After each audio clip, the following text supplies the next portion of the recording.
quality circles are an excellent way of preventing burnout and improving psychological well-being among healthcare professionals. Because when you're able to share your everyday work, what you do is you share your problems too. And when you share your problems, you usually halve your problems. Well, quality circles are small groups of healthcare professionals who meet time and again, and they consider as a standard practice and try to improve it continuously. And in order to do this, I think there are some important preconditions that have to be fulfilled, like at the administration or at the national level, healthcare professionals actually have to be able to take responsibility for their own quality improvement, and they have to feel that they can decide what they do and how they perform the quality improvement as well. Because as soon as they think they are not empowered, they won't be motivated to do this. These healthcare professionals, they have also to know what quality improvement actually is, that you change your behavior, and then they have to realize that you only change your behavior if you alter the context you work in. If you don't alter the context you work in, it's really difficult to change anything. And these healthcare professionals have also to learn something about the plan, do, study, act cycle, and how to implement those principles in quality circle work. Do this in everyday quality circle work. It's also been shown that like small rewards like CME credits, or that quality improvement actually is work, and even further education, that it increases the likeliness that quality circles are built and people work in quality circles. Then of course you have to have facilitated training. You have to coach them and supervise them, because facilitators are really the crucial point in groups, who may be the ones who make the group work or not. And then finally you have to have access to resources like evidence-based information and clinical practice guidelines, and they have to have access to help with gathering practice performance data too. And you should also involve these healthcare professionals in collecting their own data, because if it is about their own data, they will this will increase their motivation, and it will also increase the trust in the findings. I think this was advice for professional organizations or university departments. And if you look at the administrative part, at the administrative level, then you should have an appropriate venue, and you should help with the organization of the meetings. And finally, the administration should be careful with what quality circles do. So what they actually do and try to change, they should get the administrative support. So what they want to change, that should be changed and put into practice. And for the work, they should have a protected time, so they can work during regular working hours. Because if you do this in the evenings or in the very early mornings, then you just double your amount of work. And for the administration, it's always difficult to grasp that quality circles work at different speeds. Some quality circles may be quite fast at some times and very slow at other times. And this is a principle of quality improvement, that is not a linear process.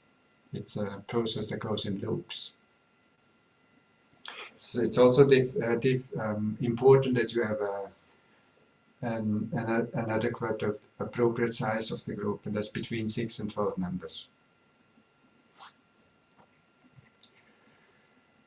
If you're a facilitator, then you have to you have like a social responsibility, because you actually lay the ground for frank discussions. You have to be a role model for the discussions too. You have to create an atmosphere of openness and try to spread the feeling of trust. And you should also encourage your colleagues to tell about their own clinical cases, because that makes the implicit knowledge explicit. So what you do in your everyday work, you can't really express in words that easy, in an easy way. So as soon as you start talking about your own work, you start explaining what you actually do, and this means you make your implicit work, your implicit thoughts explicit. The meetings have to have some kind of attention, so you have like an appropriate degree of conflict within the group to stimulate the learning. You have to realize that your own thoughts may differ from the thoughts in the literature or from your colleagues' thoughts, and that this is the very basis for the quality circle. So this expressing yourself, like making implicit knowledge explicit, is sometimes really hard, and that in this case it is important that participants are nice to each other, that they have some kind of active empathy.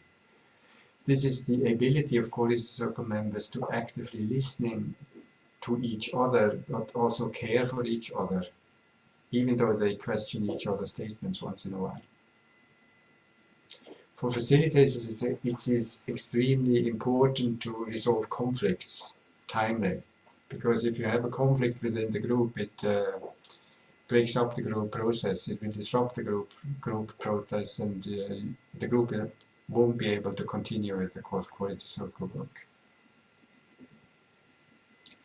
So when you go down to the participants, then you have some basic principles too you should have in mind. When you start with the problem, the group should have a shared understanding of the problem when they embark the process of quality improvement. So when you look at the problem should be relevant to most of the participants at least. It should be relevant to everyday practice. It should also be manageable size. It should not be a huge problem you try to solve. And but you should size it down to a manageable question you can solve within a defined time framework. And then you should come to an agreement on how to address the topic, and you should involve local expertise and wider knowledge. So you should maybe look at the literature or invite an expert, but you should also discuss your personal cases, because if you discuss your personal case, then it increases a sense of ownership and helps you connect new knowledge to everyday practice. When you share your experience and reflect your other members, quality circle members' experiences, when you discuss in individual cases, then you add information from guidelines, then what you actually do is that you make implicit knowledge explicit, and then you amalgamate these different kinds of knowledges to something new, and this something new makes is the basis for an innovation quality circles can then test. Members should always feel that they're ready to adjust their ideas about how to change and improve care or work differently to fit local circumstances. So if they don't do this, it won't work. It is also important to realize that implementing innovation is a continuous and repetitive process. I mean, you have to discuss the advantages and disadvantages and hinders of new ideas very intensely. You have to, because changes in practice always need addressing barriers to change. You have to realize that any change in practice, any change in the context of your practice will meet barriers. We then have to debate proposals for change and agree on an action plan. How are we doing this now? And then after testing and trying out these plans, the group may then choose to move forward with one or more of these plans. And sometimes it will be unsuccessful and sometimes it will be successful. And you have to learn from your drawbacks, of course. But each time the group tests an innovation, then the goal will be to improve it. And when you're finally satisfied with the product, then we'll implement it in your practice. When you work in quality circles, the group itself will have a learning curve. And with each these PDSA cycles, they will improve better. And each quality improvement cycle will improve the quality circle process as well.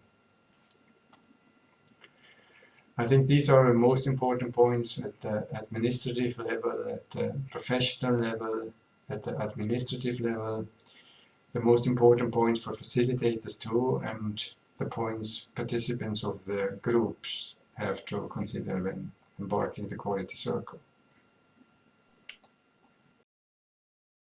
I think one important point is that people have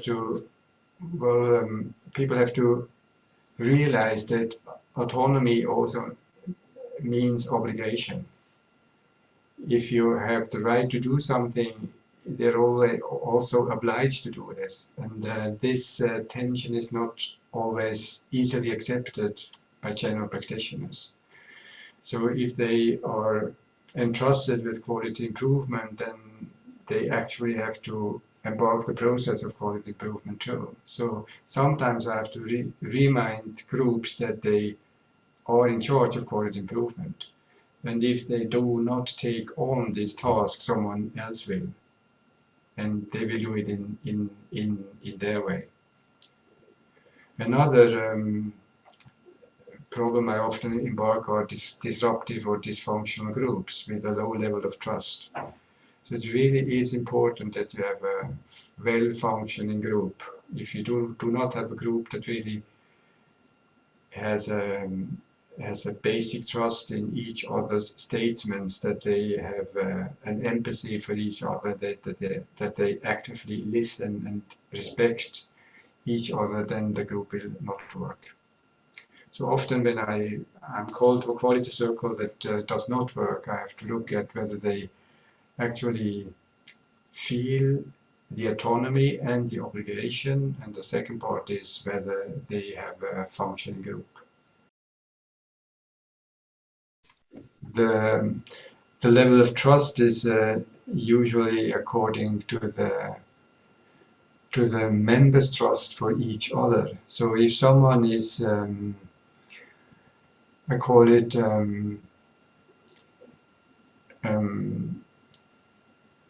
if they're not able to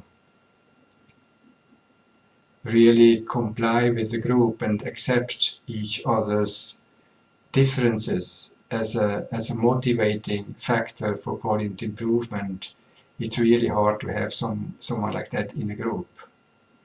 So if someone feels personally offended, if someone else has a different opinion, then group dynamics turn difficult. And when you talk to groups, you find the kind of climate quite fast. And then the point is that as a facilitator or as a tutor, I have to point it out, either in the whole group or in a one-to-one situation, depending on the context. Trust is that you actually do what you say. And then the second level is that you already know what someone else is going to feel. And the third level is that you just have to look at each other and you can say whatever you want to. The other person will not be offended. You can even call him an idiot and he's not being offended because you do it in the heat of the moment or in the heat of a discussion, but you like these other people anyway, even if you call them names or whatever happens sometimes. And if you don't have this level of trust and you discuss without any emotions, and if you discuss without any emotions, you won't be able to find innovations. Surprised? I was mostly surprised by the fact that preconditions are so important. Because if quality circles are not embedded in a quality improvement system, then quality circles will not be able to contribute to quality improvement in healthcare. That's actually what surprised me most. So we really have to be, it's not just the quality circles, but the quality circles have to be embedded in the system. Quality circles on their own will not work. In Switzerland, we found a forum for quality circles, and that involves different healthcare professionals, and that has increased interprofessional collaborations, and it has also increased the system quality circles working, because a GP quality circle does not work on its own. It's a part of a system where actually you have physiotherapists or speech therapists and other therapists also working in quality circles, and depending on the topic you mix healthcare professionals, and then you try to change context in your healthcare, in your local healthcare system, and try to improve care. So that's how we actually involved 11 different kinds of healthcare professionals now in the same group. So that was a really big step. And I was surprised that this happened within 2 years. So the idea spread very fast, and all these different healthcare professionals were very eager to participate and to make a network of quality circles and try to contribute to quality improvement in healthcare.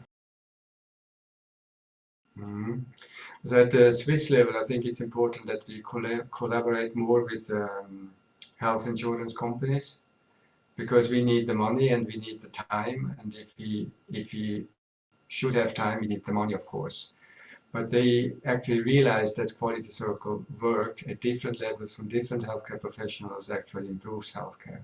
This is the Swiss part, and then at the European level, it would be interesting to see to implement these quality circle ideas in different settings. I mean, each European country has a slightly different setting, whether it's a completely public healthcare, or whether it's completely private healthcare as it is in Switzerland, or a mixed structure. And I think then it will be interesting to see how quality circles adjust to the different systems.